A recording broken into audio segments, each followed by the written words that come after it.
Le moral, il va bien. Je pense qu'on gagne de la confiance, que ce soit à l'entraînement ou même sur les matchs. On a eu une bonne victoire ici à l'Agora. Et ensuite à Blois, on a fait une grosse première mi-temps. Ensuite, en deuxième mi-temps, on a fait des erreurs. Le basket, c'est très bien que ça peut basculer très vite dans un sens comme dans l'autre. Peut-être un peu trop d'avance trop vite et peut-être inconsciemment on s'est un peu relâché. C'est peut-être justement traduit dans les rebonds que l'équipe prend. Ça, c'est un peu un manque de concentration parce que voilà, le rebond, c'est un peu aussi de la combativité.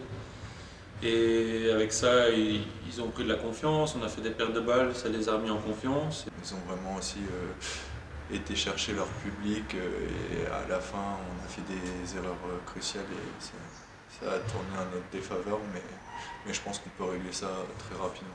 Maintenant, c'est à nous à apprendre de nos erreurs et jouer mieux le prochain match et pas répéter ces erreurs.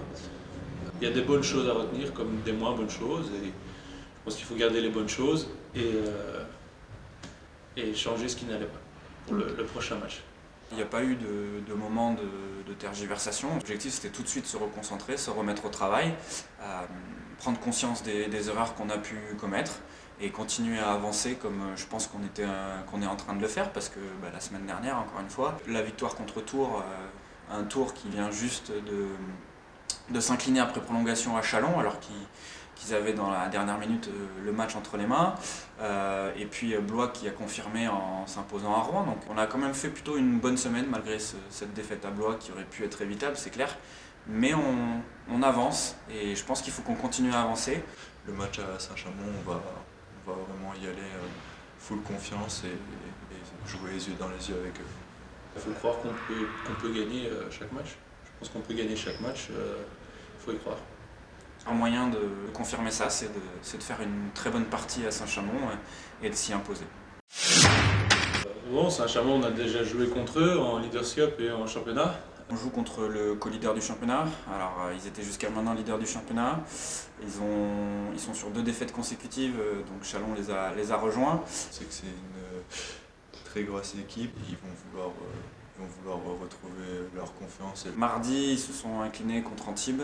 Ils avaient un absent de marque puisque Mathieu Boyer était blessé. C'est un garçon qui nous avait fait du mal dans le match qu'on avait joué il n'y a pas si longtemps, le 22 janvier contre eux. C'est une équipe qui est la 2e meilleure attaque du championnat. Ils basent beaucoup leur attaque sur le tir à 3 points notamment. On avait subi ça au Palio puisqu'ils avaient marqué 14 tirs à 3 points sur leurs 29 tentatives. C'est la meilleure équipe dans ce domaine-là. Ils sont premiers à l'adresse au tir à 3 points avec presque 40%, qui est quand même quelque chose de plutôt conséquent. Aller jouer là-bas, c'est pas évident, mais on a nos chances. On doit aller là pour gagner, pas avoir peur et jouer un beau basket comme on a pu le montrer pendant certaines périodes ces derniers matchs, mais il faut jouer pendant 40 minutes et pas lâcher.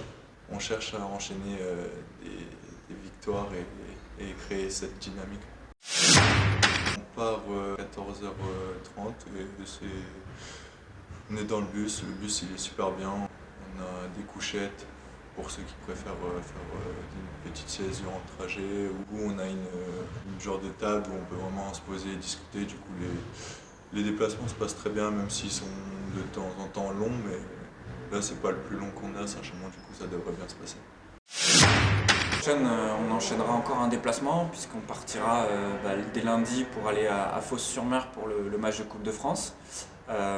L'aventure en Coupe de France continue, on est en 8e de finale, donc ça sera un très bon test contre une équipe de Betclic Elite.